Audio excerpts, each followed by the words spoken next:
It's similar to an MBA. We call it a mini MBA actually. And the idea behind this program is to really give people the skills they need to sort out the teething problems of business. How do you grow your business? How do you make the right hires? How do you handle things like finance?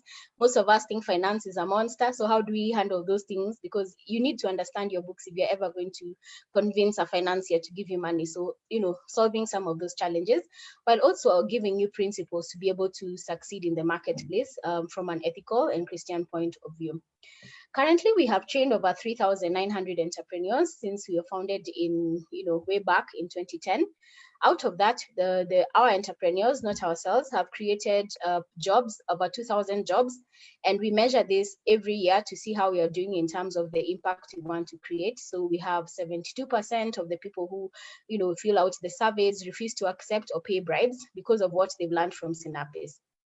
Another program we recently introduced, going to 2 years ago now, is the Aspire Launchpad. So you realize that more and more people want to start business. They may not necessarily have the experience, but they want to start it out.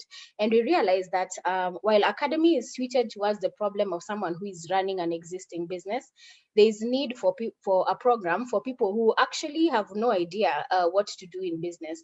And so this is meant for people who are starting out a business or are very young in business, less than a year or so old. It's a 9-week program. And the idea behind Aspire, I don't know if any of us have this experience or know someone who has, where we have put a lot of money into a business which failed, that even when you start thinking about it, you almost get a headache. So the idea behind Aspire is to help you to understand very quickly on if this idea is worth it by refining your idea and finding out if it's viable before you invest so much money in it, in the business idea you're thinking of. So it kind of helps you to like lean startup to prevent making costly mistakes for something that's not going to go anywhere. Business impact that our entrepreneurs have had collectively, they've raised over 24 million in capital. Their revenues are over 26 million. In business, they are still in business 3 years after graduating. The rate of that is 67% compared to the national rate, which I believe is about 40%. And we don't just care about money, we also care about impact. One of the reasons, as you saw in our mission, is we want to elevate poverty. And personally, I seriously believe the people, you who are watching this, the people in business are the ones who have the capacity to be able to create social impact in the sense of creating jobs. You have to start a business and employ someone for you to create jobs. So it's not something that can be artificially created by public institutions. It has to be something that is demand driven, and that's the role that entrepreneurs play. So we've seen over 4,000 jobs created, of the ones which are new, over 2,000 lives impacted, over 20,000. So we do collect this to try and see if the programs that you're having are bearing fruit. And so in line with what we are seeing with COVID, one of the things we thought, how can we support entrepreneurs? And one of the ways we can do that is to freely share information which we think could help you so much in this time. If you apply it, as with all information, it's based on application. If you apply it, things that will help you to at least keep your business going in this really turbulent times. So this is the second part series. We started doing a few webinars. We'll be doing about 1 or 2 every month. So this is the second one we're having for the month of April. And so looking at now, going back to what the main topic is about, and this is how COVID has affected businesses. As you're sitting here, if you've not been affected, then you definitely know someone who's been affected. And I'm not talking about a health perspective here, I'm talking about a business perspective. And so we can see disrupted supply chains. Maybe you are getting your stock from China and reselling here. Like I know someone who used to get containers of shoes and then sells the shoes, gets another container. So you see, that has definitely affected business. It could be increased cost of doing business. If you run a barber shop, a salon, even a restaurant, now you have to make sure that there is sanitizer for your customers, and your employees must have gloves, they must have disinfectant. So that has really increased the cost of doing business, yet you're charging the same price to the customers. The other thing, obviously, is a reduction of sales. If people are sitting at home, they're consuming less than they were if they were moving up and about. I think one of the hardest hit industries, unfortunately, is the travel industry. And the other thing is business redundancy. By what I mean by this is that if people cannot come to where you are, then you don't have clients. So what happens? And that's the next point, where you have forced closure of businesses. So we have been affected ourselves, or at least people that we know well have been affected. And therefore, instead of sitting back and despairing and wondering when will COVID end so that you can do something about it, the best thing is to be proactive. And therefore, the question you need to be asking yourselves is, how should I respond? What is the best way for me to respond so that I can keep my business going? And this is where this workshop comes from. So all that was a background to help you to understand what was our thinking when in putting this workshop out, because we know that if you're going to succeed, you need to innovate. There's a famous quote, innovate or die, and that's the idea. If you sit down and wait and just play the waiting game, chances are your business will be ruined. But what you need to be thinking of now is, how can you revamp your business? How can you change a few things here and there in your business so that you can be able to stay afloat, to be able to succeed? And so when you're talking about innovation, I thought it would be good to start with what the definition of innovation is. And sometimes, because we think innovation is something that is done by Google and Facebook, the rest of us don't innovate. So I thought it would be a good starting point for us to really think about, what does innovation mean? We probably do it from time to time, but we may not be aware that you're innovating. So looking at a definition here, and this is from Idea Lab, it's a dynamic process and approach to staying relevant in the market. So the two key words here that you need to know, if you're to be called an innovative company, and even if you go to this list of the world's most innovative companies, so things that you'll notice about them are the words that have been underlined: dynamic and relevance.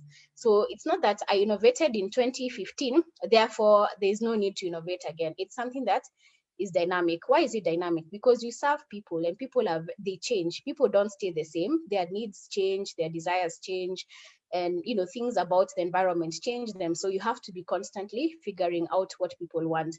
And that ties into the second point, which is about remaining relevant. So right now, as people are going through this pandemic, the idea is, how can I then quickly shift or change slightly what I'm doing to make sure I remain relevant in my consumers' eyes?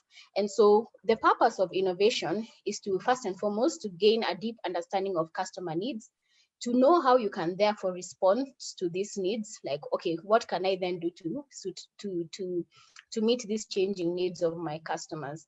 And the third thing is the solution that you're giving, to make sure that it adds value in a new way that the customer didn't experience before. And now this is probably my last theoretical slide. We're going to be rather practical from here on. But when you're talking about innovation, I want you to understand that there are different types. And I think one of the things, my background is, in my master's, I studied innovation and management, entrepreneurship and innovation management. And one of the biases I think I had was that innovation has to do with technology only. It's not really about technology. Yes, some types of innovation depend very heavily on technology, but there are very many things that classify as innovation. So I wanted to start by defining what this is, so that you can know, okay, so you can have the confidence to know that we too can be innovative, even if you're not Google or Facebook or Uber.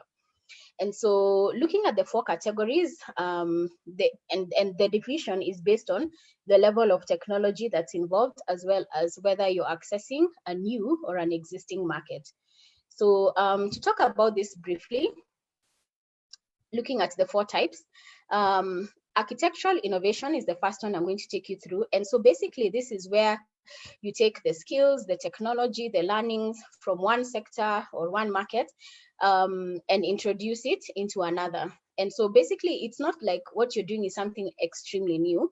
You're just building onto something that's there. But because of what you're doing, you're able to access a new market. And the example I've given there is the standalone to desktop photocopier. So many, many years ago, there are only those huge photocopiers we know, the ones we find in cybers and similar, or people who do printing businesses. They're really, really tall ones. But someone was able to, I'm not sure which company, but they were able to think through and see, how can we then take this huge photocopier, make it to do the same function, but be something that, for example, can fit on a normal sized desk. And so with what they already knew, they built onto that to make a compressed version of what we have as our desktop photocopiers. And we're talking about technology and market. Is it a new technology? No, we're using the existing technology. But it's a new market in the sense that now everybody can use it. Sylvia can buy a printer worth 5,000 shillings and they'll be able to print from home. So they introduced a new market for like small individuals, households, small businesses that would probably not be able to afford those huge 100,000 shillings photocopiers, but you can still be able to access that. The other one is radical innovation. Maybe we are more familiar with this word. So here, the market is new and the technology is new. And so what happens here is you use new technology to create a new market by using products or services that did not previously exist. So this is something that was never there before. For example, the example I've given there is mobile phones. Whether it's, remember back in the day, in the 90s, there was Sony Ericsson, there was Nokia 3310. At that time, that was a radical innovation because before that, if you wanted to call someone, the only thing that existed was a landline. So this was something that brought a new market. Anybody can literally, as long as you had the money, can be able to have a mobile phone. So it stopped being something that landlines were mostly in households, if you're, for some households, and in businesses, in companies. But now a mobile phone was something that every person can actually have and use. So that was a radical innovation. Incremental innovation, now this is the one probably which most of us engage in. Continuously improving, the concept of Kaizen, continuous improvement. So you're adding value to your customers by building on your existing products or services. So maybe it's like new menu items, like if you have a restaurant, now you introduce something new, or it's a flavor. If, for example, you're doing a hand wash, now you have peach flavor, now you have lime flavor, all those things. That's incremental innovation because it's adding value. Remember, at the end of the day, an innovation is meant to add value to the user, but it's not as radical or as mind-breaking as the previous ones. Then we have disruptive innovation. These are the ones that capture most of our attention. The technology is new, but the market is more or less the same. So the thing is, you're introducing a new technology to an existing market to be able to meet a need in a better way. And the examples I've given, they are touchscreen phones. What a disruptive innovation. Before, you used to have these ones which have buttons and I think for scrolling, a little square for scrolling up and down. But you see, with the touchscreen, that's changed the way we interact with our phones. Uber, as we are all aware, it's changed the way we move about here. So the market is still the same. People who are using transport to get to point A to point B. But now it's getting it in such a way that it's cheaper, and it's very clear how much things are costing. It's not like I don't know how much I'm going to spend. You more or less have an estimate. Airbnb, people were still, whenever you go to a new town or somewhere before COVID, when we could travel, maybe you'd have to book through a hotel or a guest house or an inn. But with Airbnb, now this transformed the way we accommodate ourselves when we're somewhere else, turning a beautiful home into an Airbnb. So those are the types of innovation that exist.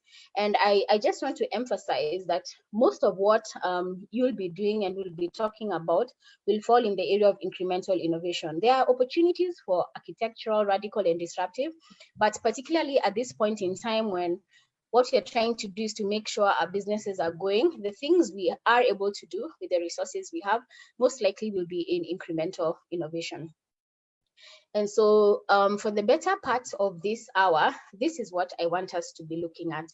I don't want this to be the kind of webinar where you come in and just hear things and go back the same. So I want this to be very practical.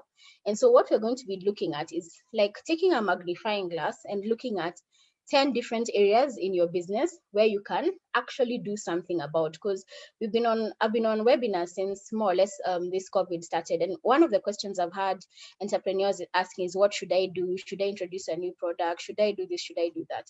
So what this tool that we're going to go through is meant to help you with is to understand, looking at the way my business is, because you have to understand that all businesses are different. Even if they're two restaurants, they're very different in the way they run. What are the areas that I can actually do something about to make sure that my business is able to survive and to actually do well in this period of time? And the other thing we have to do is not only about money, but also about relevance. And what do I mean by that?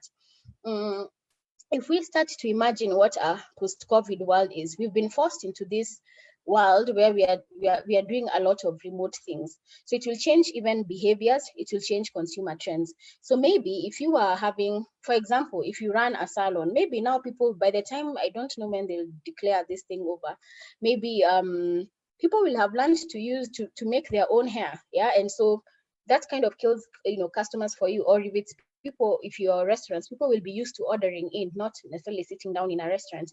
I'm just saying that there's an opportunity, there's a chance that our habits, our behaviors are going to change. And so you need to understand, how then can I make sure I remain relevant, such that even when things go back to normal, my business is not forgotten. Yeah. And so those are the questions you need to be having in your mind as you go through this.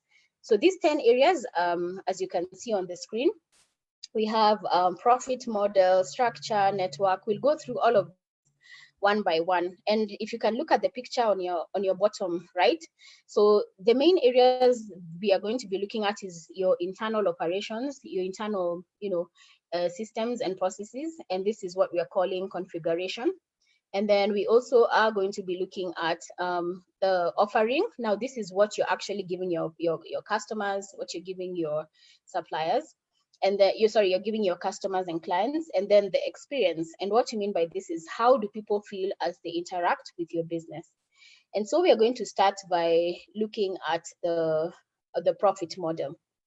And so this refers to how your business makes money. Whenever someone is asking you about a profit model, what we mean by this is how you're going to make money. For example, if you have a restaurant, how do you make money? It's based on each item that you sell. And if you run events, it's probably a percentage of the total cost of the event. If it's a taxi, you charge based on the distance and on the time. Now, as we think about, how COVID has affected us, one of the most obvious ways is that it has changed how we make money. Yeah. And so you have to think about, how can I now make money in the situation that I find myself in? What else can I do to be able to make money within the business that I have? So an example I've given out here or two. If you are no longer receiving walk-ins, which is the case because now this is a law, you can't sit in a restaurant, how can you then reach out to those clients that you had and offer something new? For example, how about subscription lunches? So maybe there are people like bachelors, bachelorettes who don't want to cook for themselves in their home. How can you then give them a new offering? For example, pay this amount of money per month and I'll be delivering to you lunch every day from Monday to Sunday, for instance. That could be a way of making sure that you still have business going on. And if you're a photographer, a videographer, right now you're sitting at home with your camera, with your expensive equipment because events are not happening. So how else can you make money? Can you start leasing this out or renting this out? A lot of churches, for instance, have had to migrate to doing things online. They don't have equipment for recording. And so how then maybe that would be an immediate market that you can approach, for instance. So what I want us to do for the next 2 minutes or so, I want us to like I said, this is going to be practical. So I want you to be very involved because this is something that's that if you apply, it could be able to make a difference in this time that you're facing. So for now, what I want you to do, write down all the ways in which your business currently makes money. So just like what you were sharing before, how you make money. And now, then once you're able to do this, if you're still within time, write down all the unexplored areas through which you can also make money. So these are things that you're not doing. So maybe you have idle assets lying around. How else can you make money other than what you've been accustomed to in your business? So what I want us to do is take a few minutes to jot this down, and then we'll continue to the second item.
All right, let's continue.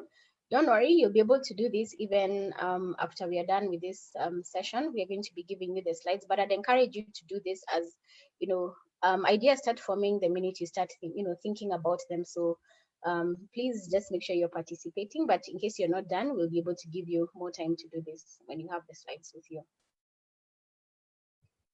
So let's move on to the second element, and this is structure. So when you're talking about structure, it's more or less talking about the things of value that you own in your organization. And so these are talents and assets that could be both tangible and intangible. Remember, we are talking about ways we can do things differently in our businesses so that you can make sure that they keep going in this time of COVID-19 and even beyond. Because this is not only applicable in a time of crisis, it's applicable all the time. And so an example I've given here, if you own a salon and your business has been seriously hampered, so what does that mean? People are not, I was talking to someone who had talked to an entrepreneur who owns a high-end salon, and they have lost clientele, I think more than 90%. Literally, they don't know how they're going to be paying their employees come end of the month. And so in such a business, now what do? You can't change the law and say, just come. Like you can't change the way people's emotions are geared. You definitely can't put all the safety measures in place, but what else can you do to remain relevant? And one of the ideas I've put out here is starting a hair care blog. So what does that do for you? It helps you to remain relevant. Remember, when I was starting out, you said there are two things you're looking to accomplish. Number one is to make money in this time, yeah, so that you can have your business be sustainable. But the second thing is also to remain relevant. You don't want at the end of COVID, nobody remembers you because you've been out of business for 3 months.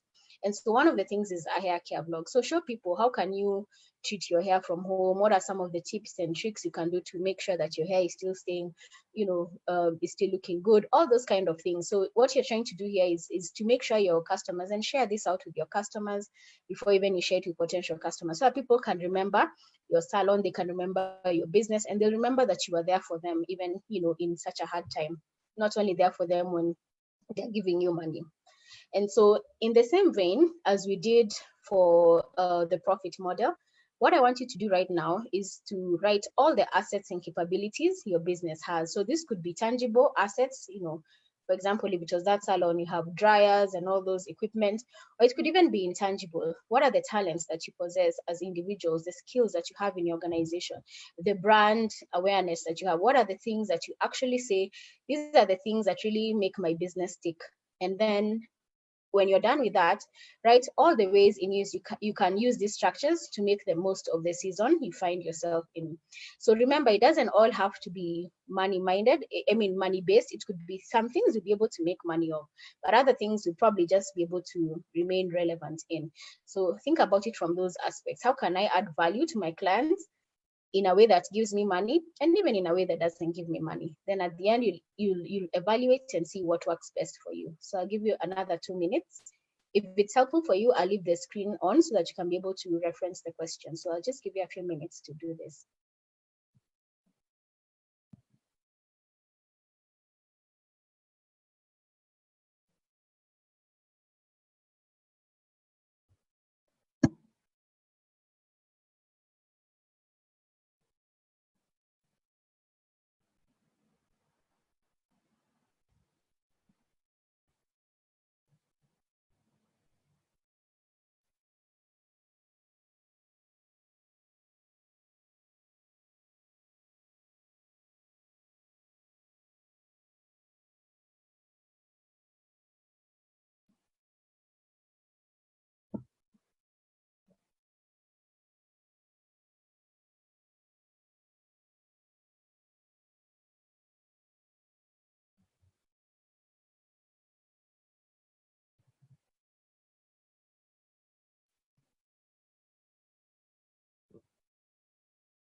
All right, so I'll just give you one more minute.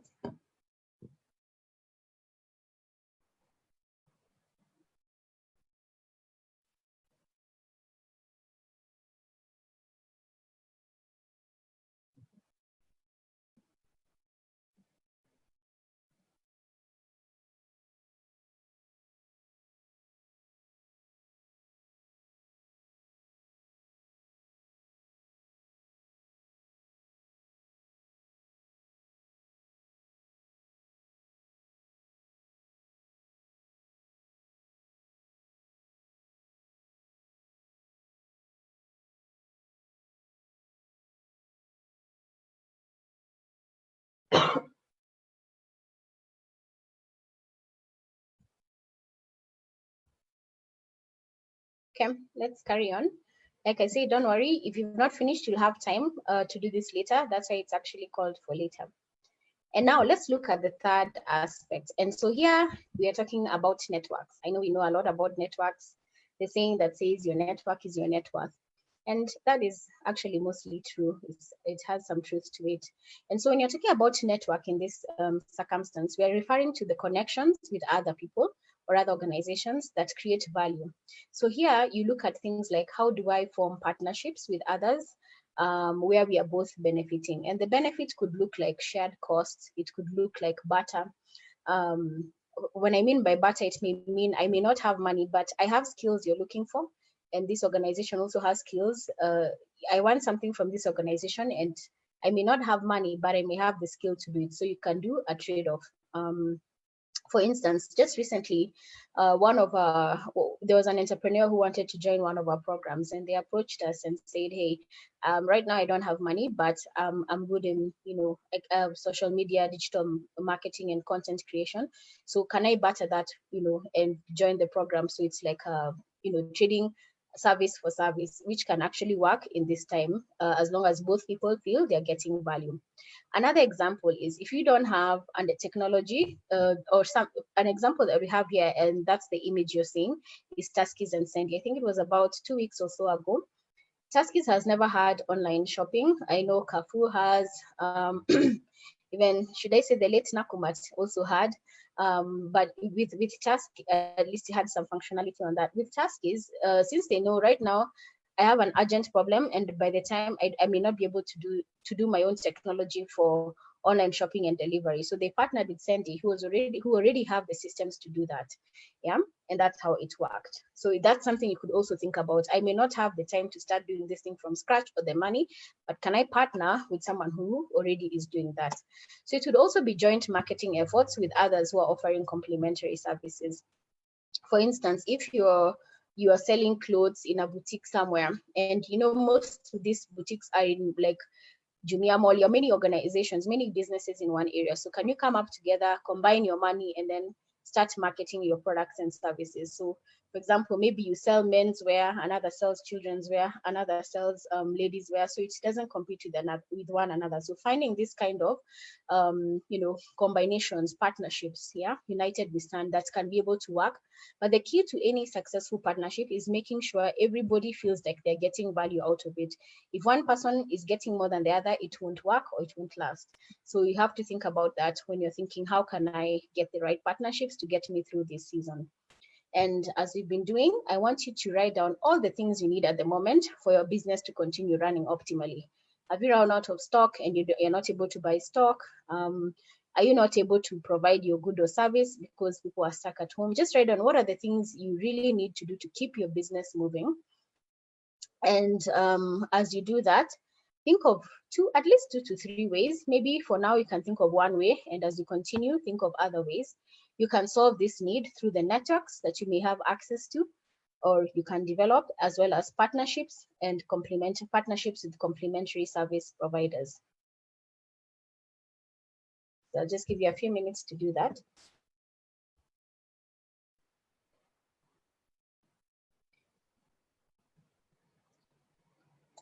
So a network for this instance, doesn't have to be someone you necessarily know personally that you'd call a friend, but somebody or a company that you can have access to.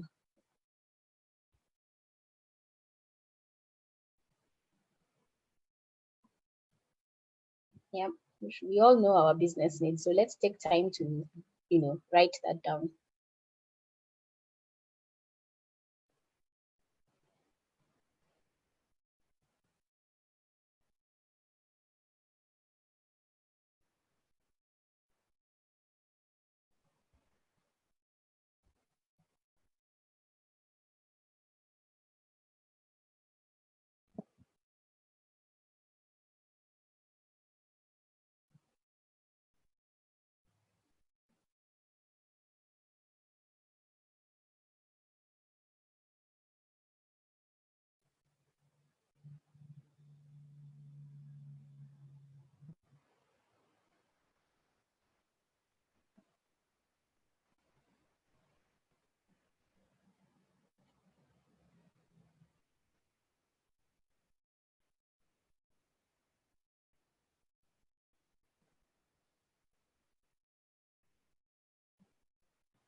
All right, one more minute.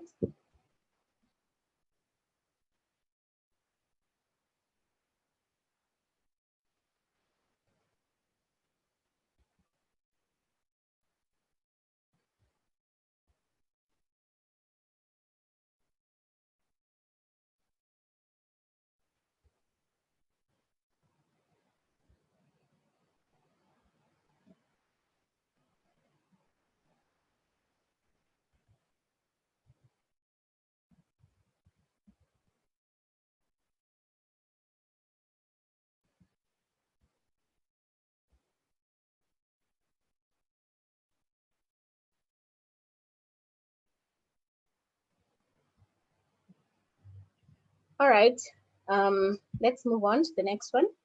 And so here would be, let's talk about processes. So what do we mean by processes? Yeah, this is the how we can improve operations by using different superior methods to do work.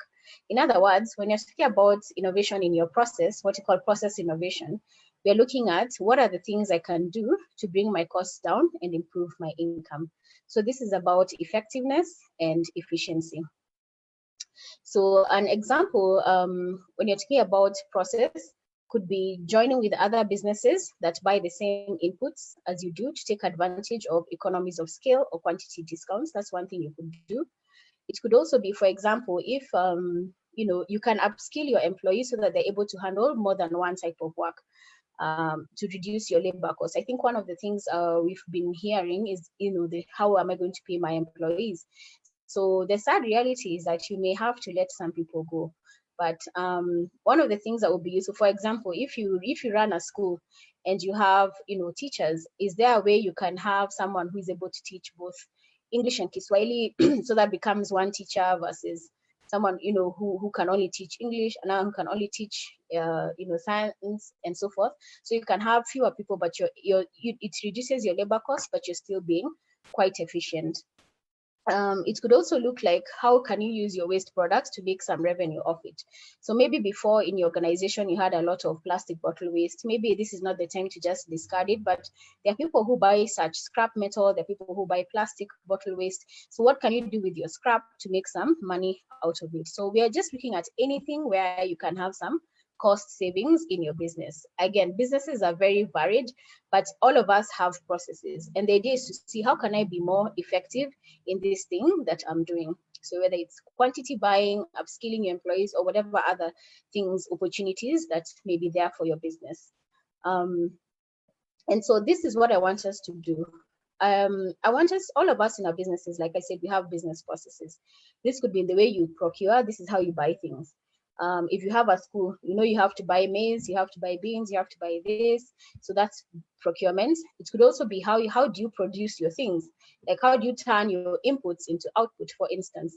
And also how do you market your products and how do you market your services? So for example, if we're talking about procurement, I go here, I do this, I do that. So now that is a business process. So lay down at least 5 business processes in whichever areas that are applicable to you in a business. If it's marketing, it would be how do you pitch for business?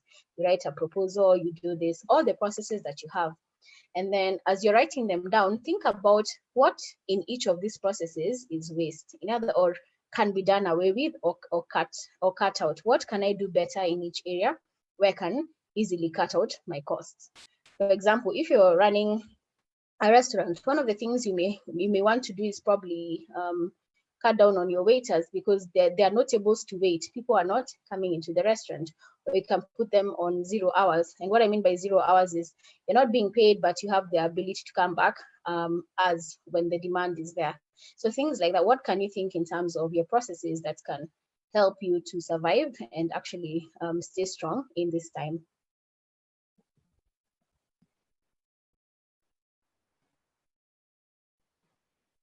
So I'll just give you a couple of minutes to think about the business processes and where you think there's room for improvement.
Give me one more minute.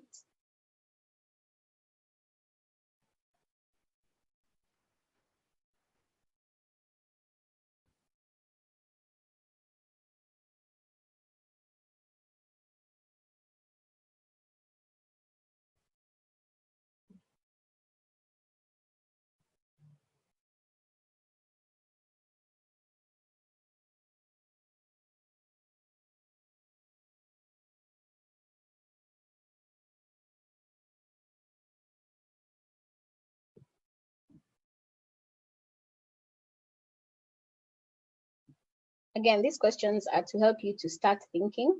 So don't worry if you're not able to finish. It's to help you to start thinking. So it's you can start, you know, the rumination process of innovation, finding the different areas in your business. Don't be distraught. Some areas may not apply so much in your business, while others may.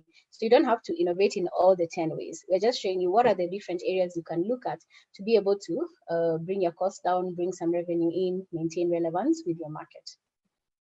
So the fifth one we're going to look at is to do with product performance. And so just like it's there on your screen, this is the distinguishing. When I talk about product performance, what are the qualities? What are the features? what are the functionalities that your products or services have. So here it could be things like, it could be things like new products, updated products, or product extensions.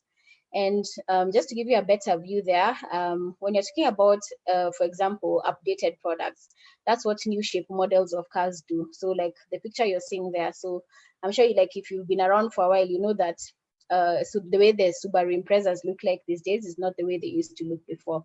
So that's a type of innovation. You're changing the look, you're changing the feel, you're changing a few features here and there, from manual windows to to automatic windows. That's an example of updating your product. In a service, this could look like, again, they are sort of interrelated, but when you're talking about updating, it could be things like changing the way to, I don't know if you remember the time of Omo, when there was Omo, then there was Omo with Powerform, then Omo with Powerform Plus.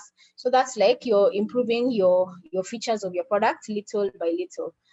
When I talk about product extension, is where you're getting into another line of product, but riding on a brand that is already existing.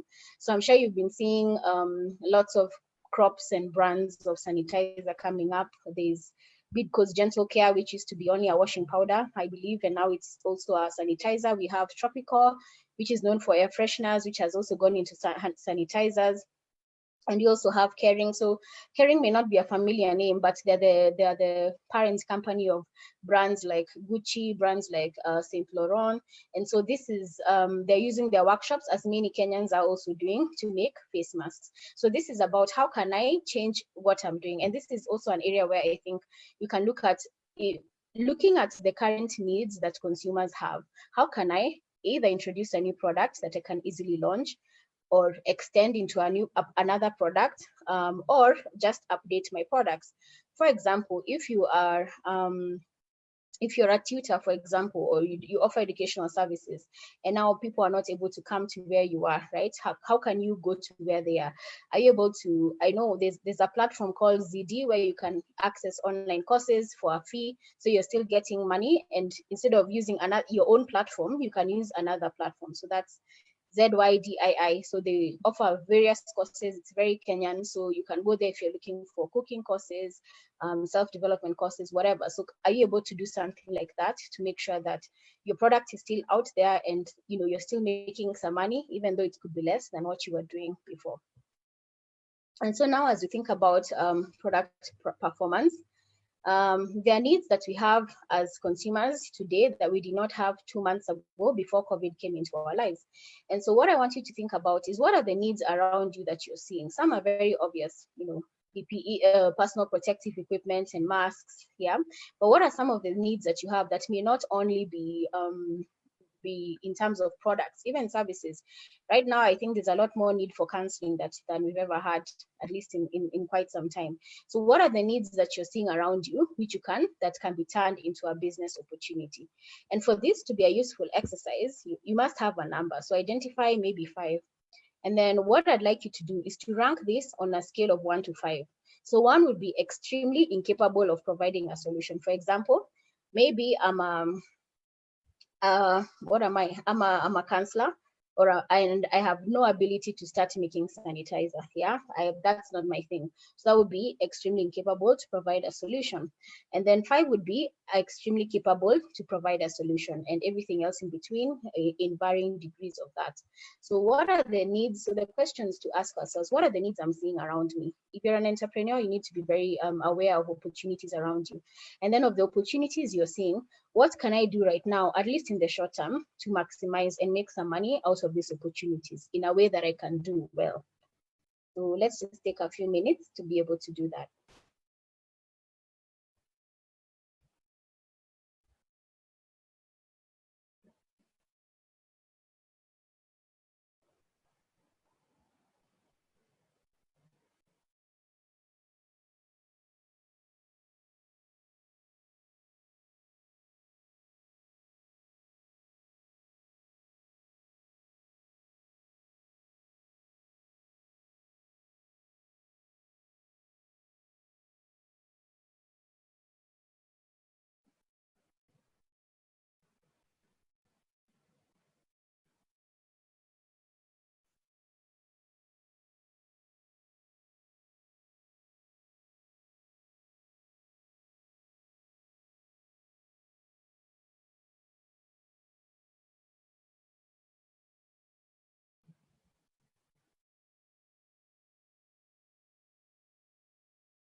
All right.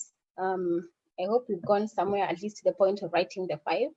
So the ranking we can always do later, but please make sure you do this exercise so that you can know how you can easily turn what you have into some form of revenue stream. And so we're going to move on to the 6th thing, and this is product system. When you're talking about the product system, as is written there, we are talking about the ecosystem, the things surrounding the product or service you're offering. That includes complementary products and services. And I always like using examples because I think that's the fastest way to understand something. So if we have Nike, so we all know Nike, they make a lot of sporting gear, clothes, headbands, running shoes. We know them for all those kind of things. And so as their business operates, if you think about Nike, what does their business operate? It operates in the fitness arena where people need, why are they buying these clothes? Okay, some are comfortable sweats for sleeping in, but most of the time is because these are clothes for fitness and activities, right? So whenever we see, say, if it's a tennis championship, we see people with clothes with the Nike logo. So it's for physical exercise and sports. And so they realize that that's not the only place they can operate. So there are also other areas where they can operate, leverage on what it is that they're doing. So one of them is Nike Plus. So Nike Plus is a running app. So basically, it can calculate the kilometers you've run, I believe the speed at which you've gone. And so that's not necessarily their traditional apparel manufacturer, but that's also related to what they're doing, which is sports and physical fitness. And the other thing is also the watch bands, I think also known as Fitbits. They also have a brand of that kind, I think with Apple, that's done in conjunction with Apple, if I'm not wrong. And so that's an example of someone who has expanded, or a business that has expanded from one thing to understanding other things that affect or complement what they're doing. Another example, if you go into services, is about if you run a restaurant. I like using restaurant examples because we've all eaten at restaurants. It's a typical service example that we can all understand easily. So maybe what you have been doing all this time is running a restaurant. But now you don't have that opportunity to have your working clients. So understanding how you can create an ecosystem around your restaurant would also help you to gain market share and relevance at this time. So it could be things like an online cooking club, yeah. So where you have online classes where people can come and learn how to cook things here and there. So passing off that skill. It could be doing product reviews, not necessarily of restaurants, but like a new type of oil or a new type of cookware, like now these chapati makers or whatever. I could also venture into making e-books for recipes or things like that. So you see, all these are linked to eating. So you've understood the system you're operating in is the dining or eating experience. And so you're trying to leverage all of that. So the picture I've put on the right is a very famous chef. I know most of you know him. So he's called Chef Raphael. So he does cook for people. But in addition to that, he also offers paid for online classes on that platform I talked about called ZD. And so you pay a fee and you can access all his cooking classes. So that's what I mean at this point in time. So your main business, your main restaurant is not really bringing in that much money. Sure, you're doing a few deliveries here and there. But what else can you do within that area where you have experience in to make sure you're remaining relevant in the eyes of your consumer, maintaining and growing your market share, and also getting some revenue off it as well? And so with those examples, I hope we've understood what the product system is, everything that complements the product or the service we're offering. So for right now, what I'd like you to do is write down 5 products or services in line with your business that complement what you're doing, and you feel you have some level of capability to deliver. So like we said before, if it's a restaurant, so you have your cooking club, you have your online cooking classes, you have your recipe books, you have your product and service reviews, all that. Now, once you're able to do that, at least 5, so that you can be able to try and see which makes more sense. A critical part of innovation, I wasn't able to put everything into one presentation, but a critical part of innovation is brainstorming. So in brainstorming, you're not selecting ideas yet. You're just writing every random idea that comes to your mind. So at this point in time, don't worry if it's a bad or a good idea, just write it down. Then you'll do the sifting process later, which is now the for later part. Out of the many things that you think your business can do, rank them on a scale of 1 to 5 in terms of ability to deliver. So I'll just give you 2 minutes to get started on this and to start thinking about this.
All right. So let's get a move on. Now, the other, which is the seventh element, remember we're looking at the 10 building blocks of innovation, the various areas where you're able to engage in innovation. All right. Now, the question here is, what do we mean by service? So obviously we know this word, we've heard of it.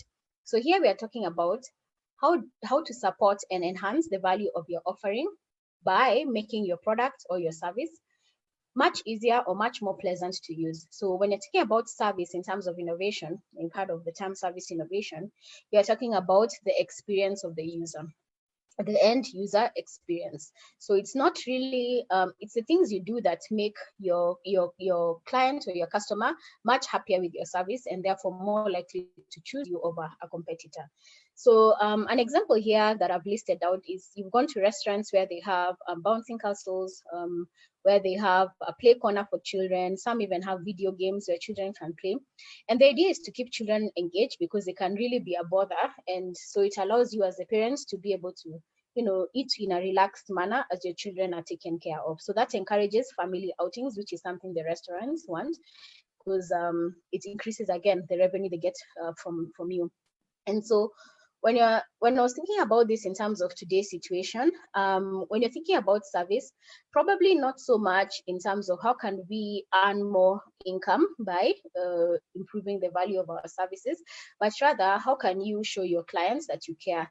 I think some of us, maybe from the time this COVID thing hit, that was the last time we heard from our clients or talk to our clients.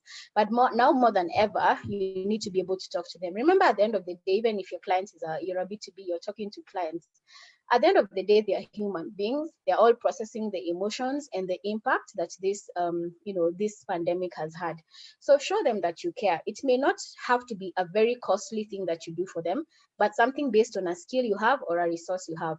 Examples I've put here in terms of how can you show your customers you care through going the extra mile in terms of service. For example, if you're a printer, you print books and the like for your clients. And these are family oriented people with families. Why don't you print out like a coloring book? It doesn't have to have many pages, even if it's just 5, and give them with a small note saying, we're thinking of you and we hope you're keeping safe. Just something like that, and then give that to your clients. Such a person will be very touched, yeah, and you'll remember this person didn't only come to me when they needed my money, but even now they were there for me. So sometimes we have to, the irony is that we need help as businesses, but you also have to think about what our clients are going through and put ourselves in their shoes.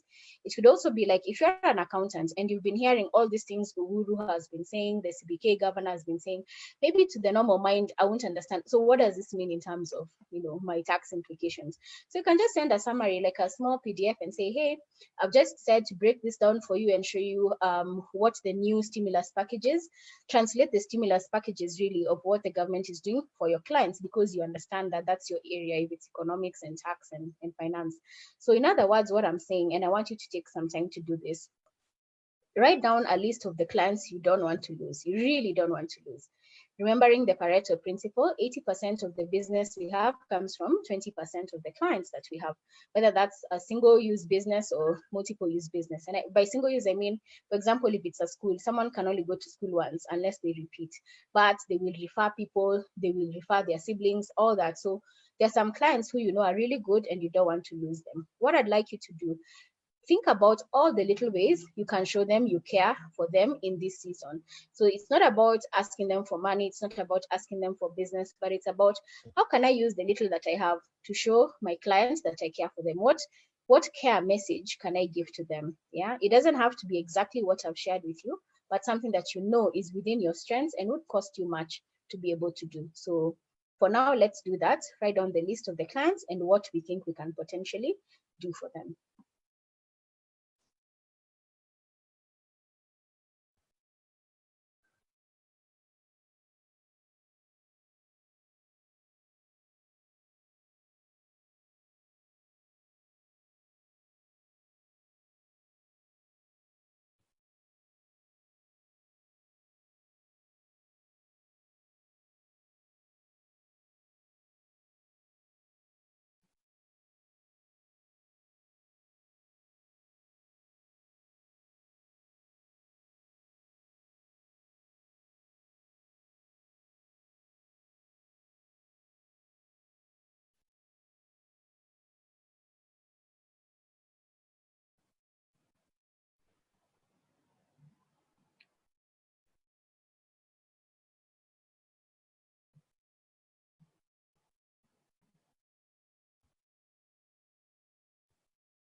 All right, I'm going to move on. Remember, these questions are meant for you to start thinking, not necessarily for you to complete within the time that we have.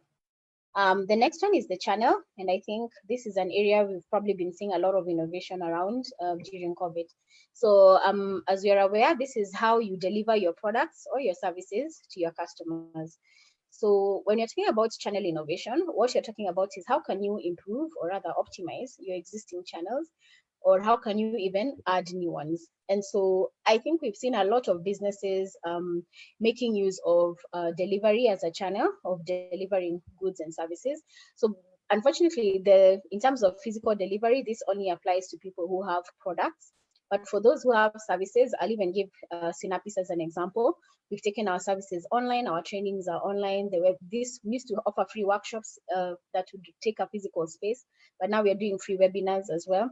So this is about how do you change then the channel through which consumers or your customers are able to reach you.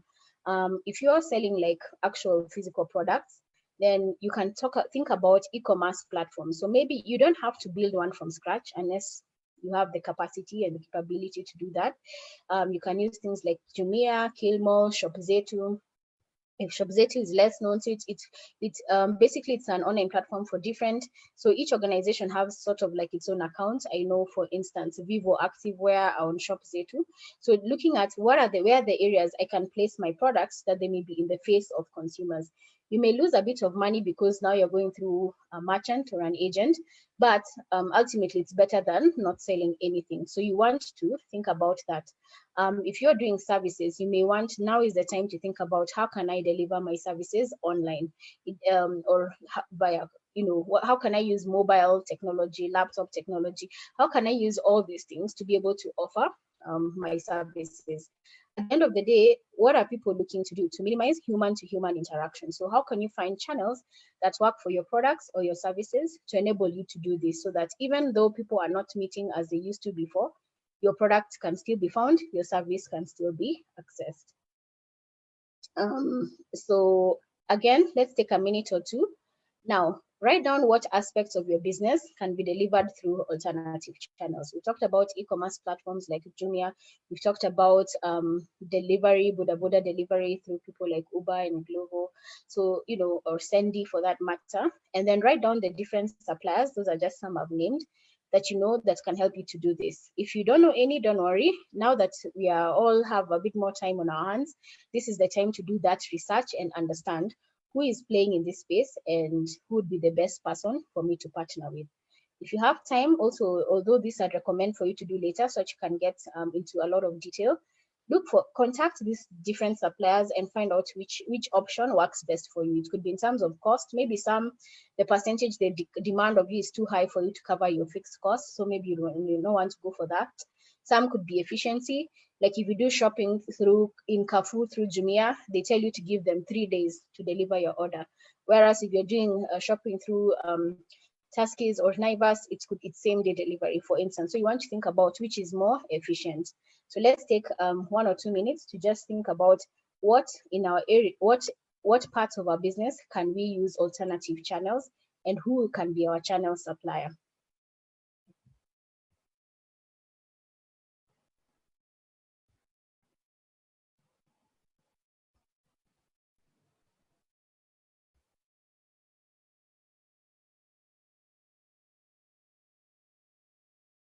Remember, if you have questions, you can just put them in the chat. We're just about to wind up. We'll have the Q&A, and I'll be able to answer to the best of my ability all the questions that you have. So you can just keep putting them on the chat.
All right, let's move on to the next one, the second last one, and this is brand. So whether you're in a product or in a service, you definitely have something to do with brands. And so again, when I talk about a brand, it's all the perception of the customer, the value that customers attach to your products or services. If you hear people saying it's a strong brand, it means it's recognized by many and appreciated by many. Yeah. And this is a good place to be when you have a strong brand, because you can almost command your prices. You don't have to survive by price cuts for people to buy your products, but they see your value. So in other words, it's about your reputation and the perception and the perception of your customers, in the eyes of your customers. So again, this is not a standalone. Maybe one thing I'd like to share is all these 10 things are interrelated, right? So you may have something that's a structural innovation, but at the same time is a brand innovation, for instance. Yeah. So they're interrelated, but you're breaking them down to help you to really think through thoroughly of different things you can do to help you in your business in this time.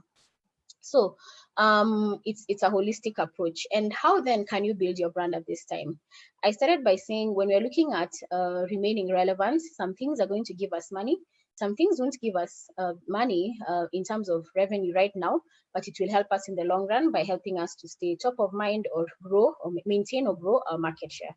So some of the things you can do to make sure your brand remains relevant at this time: write articles, right? If you're a consultancy and you're not able to do your consulting business right now, the reason people come to you is because of knowledge, for instance. So write articles on the things that you're knowledgeable about, whether that ranges from things like tax to ranges from things like, education, whatever it is. Just write things that are in your area of expertise so that people can see, okay, there's this company, it's called so and so, and it's there. And in line with the articles is also to conduct free webinars. Like, this is a webinar, what you're doing, right? It doesn't take much to organize. Pass on a skill to those who need it. Yeah. If anything, it will help people to also know about your business.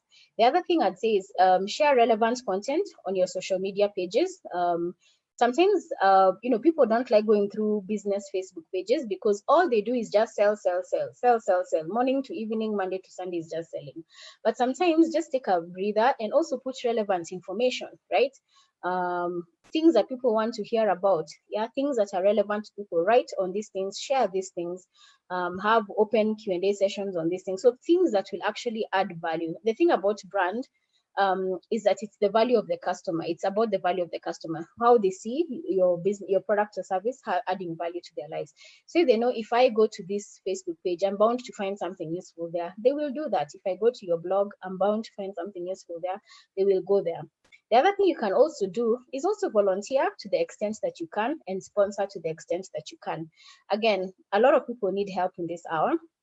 Sometimes, and if you're going to do this, it will give you marketing leverage in the sense of it will give you awareness, but don't do it in such a crass way. Like, I won't mention names, but like a politician putting his name on hand sanitizer, for instance. That's not what we mean by in terms of sponsoring things. Yes, you want to be seen, but you're also doing it because of caring. And an example I've given here is Java. So I read this recently that they donated coffee. I think it was coffee and I don't know if it and a pastry, if I'm not wrong, coffee and a pastry to the healthcare workers who are, day to day, they are the front line of this coronavirus pandemic.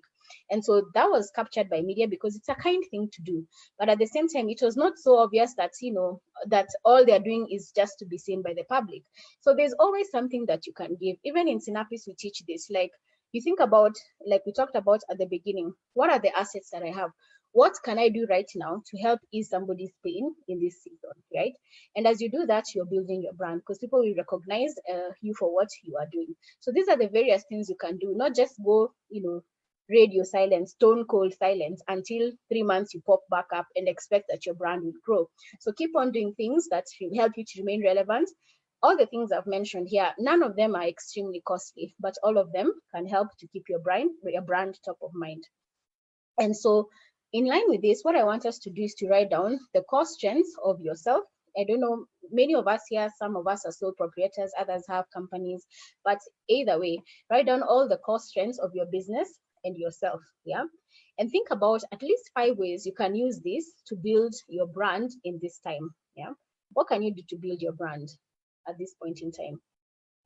Would you like to start a blog, like we said about the salon that can start a hair care blog, for instance? What are the various things you can do at this point in time to help people to remember you and to appreciate you? Yeah, take a few minutes to do that.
All right, let me move on to the next and the final element before we get to Q&A, and that is customer engagement. And this is something we should all be familiar with. So again, how you go about creating an engaging, interactive experience between your customer and your products or service. So in other words, you're talking about communication, right? Remember, as we get out of, or as we are in COVID, and even as we get out of it, the competition will have increased. And this is because before we were not using online so much. I mean, we were in the internet, but not to the extent that we are right now. So that means people will have found alternative services, alternative providers. They'll have found substitutes for your product or service. And so you have to think about, how am I going to make sure that I don't lose these customers and I still gain new ones? Because competition is everywhere. And as you know, the world becomes a smaller and smaller village, the competition increases. And so what you want to think about now is, how can I make sure I'm engaging with my customers? And so now more than ever, you need to be able to be very in tune with what your customers want, remembering them, and really making sure that they see you are there. Some of the questions I've posed there is like opportunities for feedback after product consumption. So, like, for example, today I ordered something on Uber Eats, and it came, and after probably less than an hour, I believe, or a time frame like that, I already got a small prompted questionnaire. So very short, like maybe two or so questions or three questions. So how was your experience? Number one, from the rider perspective, was it quick and efficient and all those things? And how was it about in terms of the meal that you ate? So that was very useful. They're in touch with me. They can tell what I like, what I don't like. Sometimes if you don't like something, they can give you credits or a refund of sorts. So things like that. Whereas this week I bought face masks, the cloth fabric ones, as I mean, you are all required to wear these now, from two different suppliers that I personally know. And not even one of them asked me, how are the face masks? Do you think they're okay? Nobody asked me that. And I was thinking, if you don't ask your customers for feedback, you're missing out on an opportunity. Some of them, they were too large, or the filter kept coming out. So without feedback would have helped the person improve. But because they did not engage me, they lost valuable feedback that can be used to improve their products, and at the same time to also help me feel like they care about my experience. Not that I've just gotten the face mask and that's the end of the story. So that's an important way of engaging with your customers and helping them to feel like you care about them. The other thing is doing something special on their birthdays or on their special days. It could be a birthday. I know Safaricom gives us, is it 1 GB free on our birthdays or something like that? So it doesn't have to be a GB, but in line with what you have and what you can do that's meaningful for your own clients. What can you offer them to help them feel appreciated? And then being active on your social media channels. I think maybe many of you have experienced this. You post your complaint to the Facebook or Twitter page of a service provider you're using, and they don't respond, and you're like, so why did I waste my time? So it's not about having a Facebook account that you never look at, or a Twitter handle that you never look at. Be active. When people ask you things, respond. Like try and stir up conversations, just being very in tune with your customers. I think on the side, I've put a little diagram that shows the various ways we can engage with our customers. So as much as we're going through a lot of things right now, it's always important to remember our customers are also people. And the more we engage with them, you like people. If right now, probably you'll ask yourself, there was this friend who never checked up on me in the entire season of Corona. Will you be happy with such a person? Versus someone who would call you every week or a few days, hi, how are you doing? Just checking up on you, etc, etc.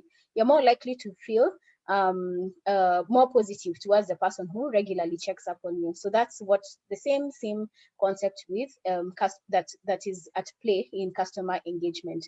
And so in that line, what I want us to do is to think about and actually list down the various touch points and opportunities you have to interact with your customers. I explained some here. I put a little diagram on the side for that, but you can just think about even more. It doesn't just have to be limited to what I've said. Then underline the ones where you feel you can improve on or you do not yet have in place. And much later, when when you're doing this now quietly and reflectively, come up with a plan, at least for the next 3 months, because I think this may go on for another 3 months or so, how you're going to keep on engaging with your customers in this time. So let's take a minute or so to do that.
All right, I'll just move on.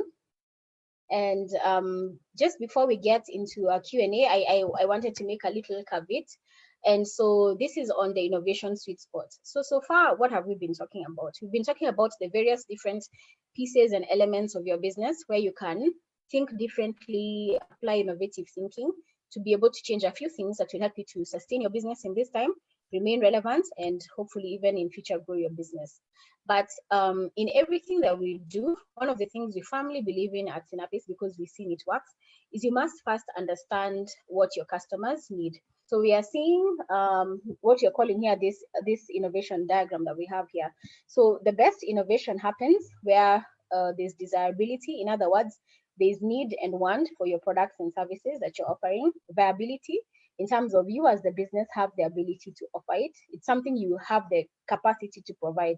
And also feasibility, which is the technical aspect of it. So sorry, feasibility is technical in like, can I really deliver this? Do I have the organizational capacity? And viability is this going to be sustainable and profitable? I mean, if people want something, you have the technical capacity to do it, but it's not profit making for you. I mean, unless you're running as an NGO, it's not going to work, right? So there has to be a combination of these three things for you to discover a good innovation. So what we are giving you today was just places where you can think through what you can do differently. But I'd like to emphasize that first, whatever it is that you come up with, conduct some initial tests or surveys with your customers to see if this solution that you're coming up with is something that is aligned to their needs. They definitely buy from you. And so with that, I'd like to move on to Q&A. So if you've not gotten your questions in, now is the time to do so. I'll have Jane read out some of the questions, maybe one at a time, and then I'll be able to answer as you go along. So Jane, you can feel free to share the questions. Yeah. Sure. I hope everyone is doing well and we've all gathered some amazing insights. Yes, so question number 1 comes from Joel, who's asking, our company focuses on investment and lending. How does such enterprises remain relevant when Mm-hmm. COVID-19 has created economic crunch? Okay, so basically you loan money at interest, I assume, right? Um, hmm. That's a tricky place to be, because right now if you're loaning money to SMEs, it's a high chance that you're not likely to get that money back, or you'd have to be patient about getting it back. So one of the things, I was talking with someone who actually, yesterday I had a call and there was someone who's actually done this. What they've done with the money that they were doing in terms of lending, they've put it in a fixed deposit account to gain interest as they wait things out. The tricky thing with lending, I'll talk about investment and lending.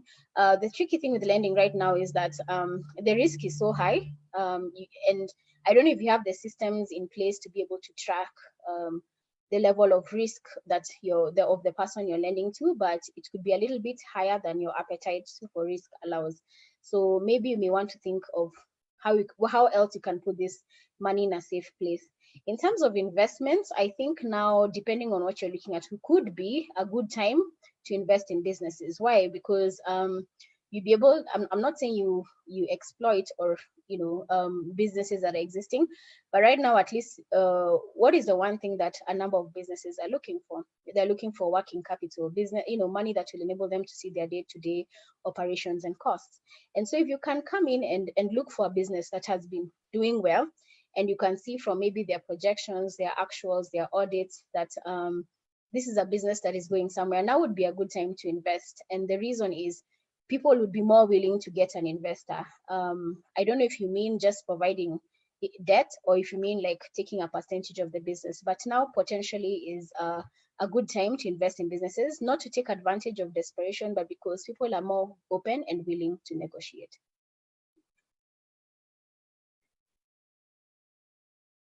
Great. Then Esther asks, kindly give some examples in the 10 blocks for people offering education services, that is private schools, for example. Okay. Yeah, so private schools, you mentioned it. Oh, so it's not a public school. So right now, I think one of the areas, like I said, you don't have to innovate or change your business in all the 10 areas. Yeah, some may be relevant to you, some may not. One of the things I find that is relevant for somebody who's in the education sector, as the person who's asked the question, is in how are you going to deliver your services. So if you're a school, how does a school make money? So obviously primarily through school fees. Maybe that's not going to happen for a while.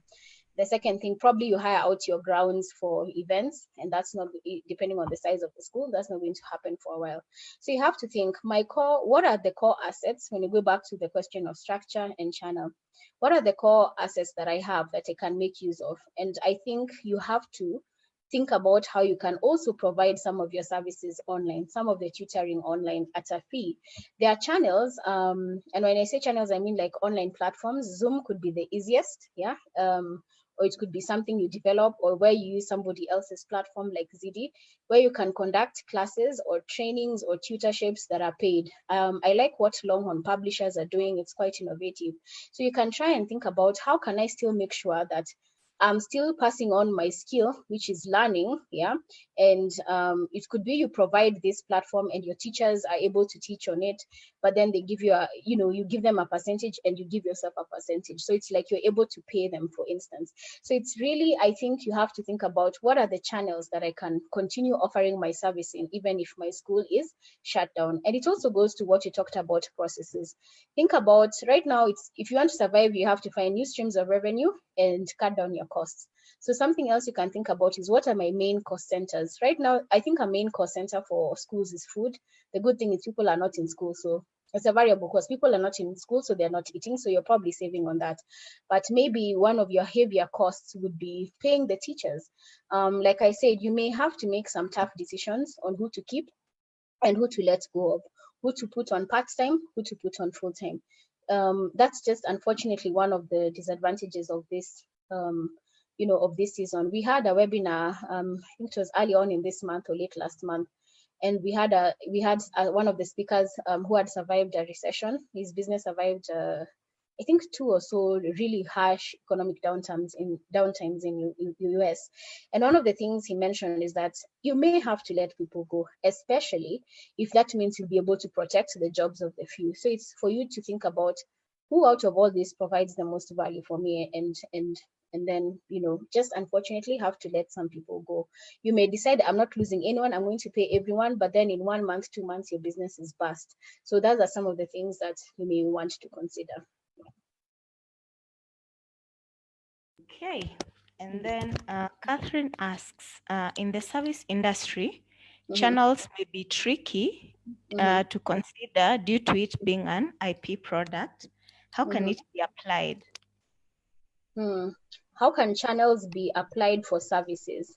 Yes. Okay, so and as you answer that, Sylvia, maybe you can okay. also address how to apply channels in transport and logistics. So it's sort of like the same kind of thing. So channels in service, basically it's services, and one is specified, which is transport and logistics. Yeah. All right. So let's talk about services. Some businesses are pure services, others are mixed services. Like a restaurant I've used that it's a mix. There's the product part of it, and then there's the service part of it when you're dining in. But let me take a pure service like what? I think a salon is a pure service, right? Yeah, let me take an example of a pure service. So if you're, there's some industries there, or let me take tourism, because that's another pure service if you're in hotels. So the thing about channels, some aspects may be delivered online, some aspects may not. So right now, what if you're a hotel that has lost all its bookings, right? And so therefore you're not making any money. And obviously people cannot sleep on an e-commerce platform. So you've lost basically your source of revenue. So what are the things you can do? I think that's a really tough one to answer, because if you're a pure service with no product element, it's going to be very hard. But I was reading an article that talked about the importance of for them, they were talking about marketing and advertising in this time. But if you don't have money, what I'd say, if you're a pure service that like you do events, or if you're a hotel and you're just shut down, people are not staying there, what I'd recommend is try and find, this is not, you'd probably have to do the same things I'm talking about: layoffs, cutting costs, improving your operational efficiencies.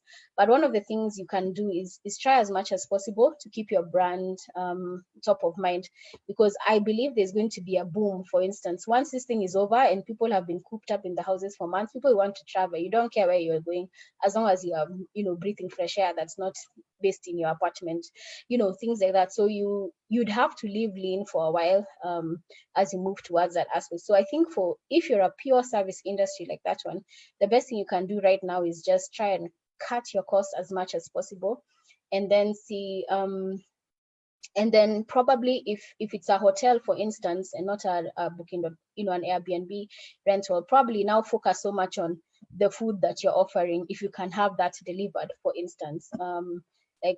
Try and find, even if you're traditionally known as like, for example, if you're traditionally like Hilton or Stanley, try and see if you can get your food available on channels where it can be sold, because at least that will give you some form of revenue. In terms of the other industry, which was transport and logistics, so how do you define your channels in this sense? So I think with that, what I'd say, if you are in the transport and logistics industry and you're thinking, how can I survive now? Think about what are the things that are still moving about. It goes back to, Abraham Maslow's hierarchy of needs: food, shelter, clothing. So food is one of the things that it doesn't matter if you're in Kilifi or Nairobi, that is moving in and out. So you may want to try and, if primarily maybe your target of your transport, maybe you have some trucks, you've been leasing them for stones and sand for people who have been building. You may want to think about, can I try and attract other clientele who have freedom to move about, corona or no corona? So people who are transporting their VRZs, who are transporting cabbages, can you try and find those kind of clients, because they're the ones who are going to sustain you? I know of one entrepreneur who has an online tracking thing. It's called IOTA. And I know Lorry Systems is also trying to do the same thing. So basically, it's like it's like let me call it an Uber for trucks, so they're able to get you business. It's connect somebody who needs a truck with somebody who has a truck. So it's like the way the Uber connects you to someone who needs to travel and someone who has a car. And I'd also encourage you to explore those options. You may not make as much as when you're dealing directly with the client, but at this point in time, if it helps you to cover some of the costs, you absolutely can get rid of. And it's still at least covering at the basic level your fixed costs and your variable costs, then I'd say it may be worth pursuing. Yeah. Oh, thank you. Okay. Then Catherine asks, you talked about the use of competitor weaknesses. So is it only in the service industry or all eight? Is it only in service or all eight? Oh, do you mean service industry in like the service element of innovation? I think the service element, yeah. Okay, so you're asking about how can we use our competitor weaknesses? Yes. Your competitor weaknesses you can use in every part of innovation, but especially it's seen more in your forward facing. Probably I need to let me put back my slides so that you can see the reference. Just 1 minute. I want to go back to that slide at the very beginning where we talked about how these innovations are categorized. And so, yeah, this is the slide I'm looking for. So you remember there were some which were very, configuration is a lot about you. Offering and experience is what the customer interacts with. So you're asking, how can I use competitor weaknesses? I think that's what you're asking, to be able maybe to survive in this time. So this will affect a lot on the orange and the red areas of this slide, because that's what people are seeing. That's what a customer is able to see. This is what you're doing better. If I give an example, maybe you're on more innovative channels than your competitors. Maybe your competitors, like I'd say, let me give an example of something I know because I've been ordering food online. So if you have, there's Glovo, there's Uber Eats. Those are the two I have. I stopped using Glovo because Glovo is not sensitive to the fact that we are living in a time of Corona. They have no discounts. They have no special offers. In fact, if anything, I think their delivery charges went up. Whereas somebody like Uber is offering discounts. There are certain hours where you can get food delivered for free. So I would say, in terms of responsiveness, Uber seem to be caring more, are more in tune with what's happening at the moment than Glovo, at least in my opinion. So in terms of that already, I can tell you two suppliers doing the same thing, but one of the things I've noticed is a weakness for one that gears me towards the other. And so that's now in terms of then how do you use your competitor weakness? Those are the things you look out for. Who are the people how are people responding in this time of Corona? If you're not empathetic to your clients, to your customers at this point in time, not acknowledging what's going on, you're more likely to become irrelevant, because people want to move with people who understand how they're doing and what's happening in their lives. Same way, you have friends, your closer friends are the ones who you can tell anything, the ones who really get you. So you also want to be that brand that gets people. And so if you look at like these 10 areas, if you're just talking about service, so in service, remember, this is where I'm saying, go out of your way for your customer to do something thoughtful but inexpensive. Perhaps not all your customers are doing that. Like the main person who's been printing our books has gone silent. We have manuals in Synapis. So I've not had anything about that. That is like the amount of money we give them, because we give every student at least 4 manuals, is a lot in terms of it, but we've not had any message whatsoever from them. I wouldn't say that's a good way of doing business. You want your clients to know that you remember them. It could be something as, we can print for you 1 batch of flyers for free because we know what you're going on. It's not necessarily giving free services all the time. It could even be just a call to find out how they're doing. So one of the areas, I think, because if you're in business, one of the things Kenyans are not very good at is customer care, to be honest. So if you have a way right now more than ever to be able to stand out in terms of the service, the care that you're giving to your clients, that would be an easy win for people to see, this is why I need to go for person A over person B. So I hope I've answered your question. So too. Then Kim asks, when it comes to outsourcing, how can you use third parties and still maintain control, particularly in terms of quality assurance? That's a hard one if you're outsourcing. So how do you maintain quality even while you're outsourcing? I think this goes down to when you're outside the supplier that you've chosen. What have you told them to do? Have you done test runs? Have you seen a sample of the product or service to be able to see how it's being done? An easy way of choosing a supplier is someone who already has the experience. I don't know. So recently I bought a Lifebuoy hand sanitizer. If you know, Lifebuoy is one of the brands of Unilever. But the interesting thing is, on that bottle, they did not have, it was rated manufactured by Vivek, I think it was Vivek Industries for Unilever. But when I saw that, I was a little bit doubtful. I was like, some cheap, something that has just been made because everyone is looking for a sanitizer.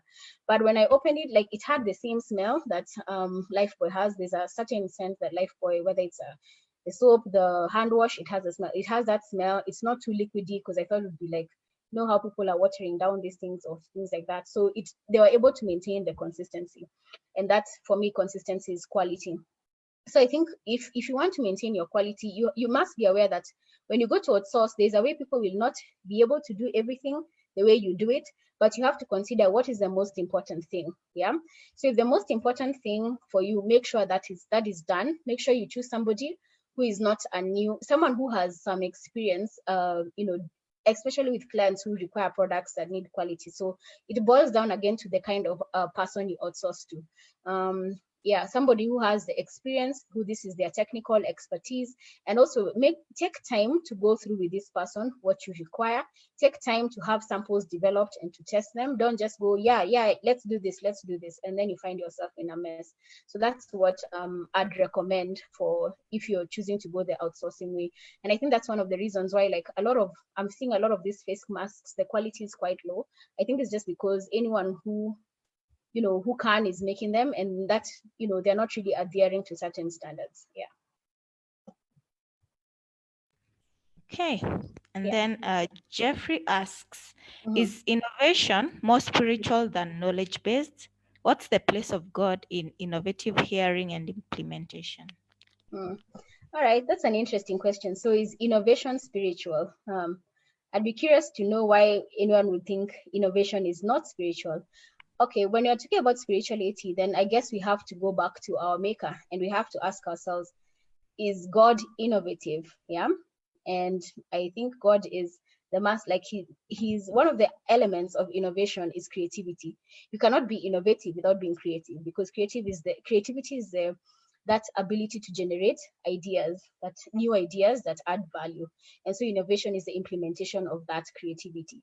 So if you're saying, is innovation spiritual? Yes, because our God is creative. That's why he's called, even though if you've not thought about it before, creative comes like from the word creator. He creates because he's creative.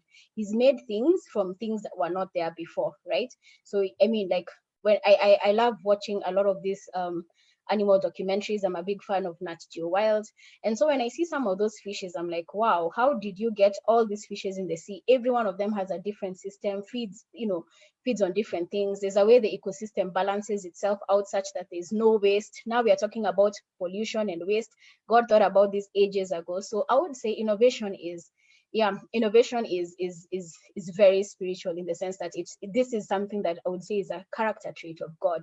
Even if you look at how the pattern of the temple that God gave to Moses, that God gave to David, who then, the temple of Solomon.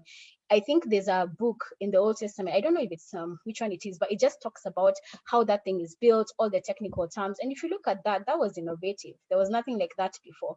So is innovation spiritual in the sense that, is it godly? Is it something that God is? I would say yes to that question. Right. And then Moses asks, can we be connected to user experience and people that are experts in digital? All right. So this kind of preempts like what you're going to do next.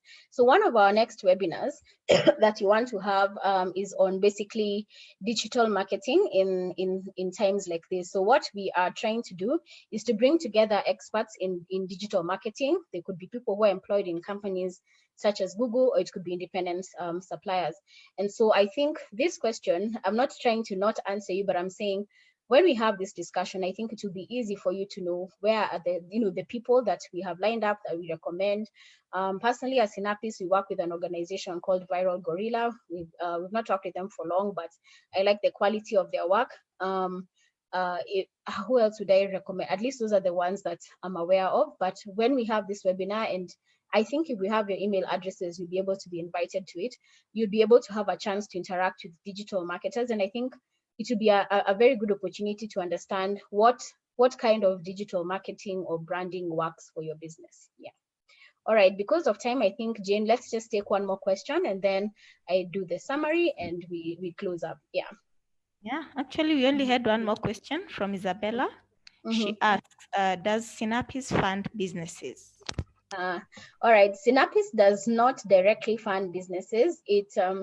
Okay, let me go back to my slides because that was the next thing I was going to talk about. So I will answer your question, but because it's in line with something I was going to present, let me go to that. And if you still feel your question is not answered, you can ask it again.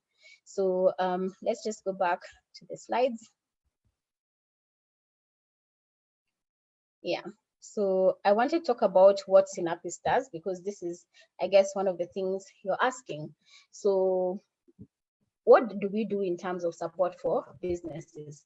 So we've been running, if you joined us from the very beginning of the call, you remember that we said we run two types of courses: Academy for growing businesses and Aspire program for businesses or people who have an idea and they want it to grow into a business.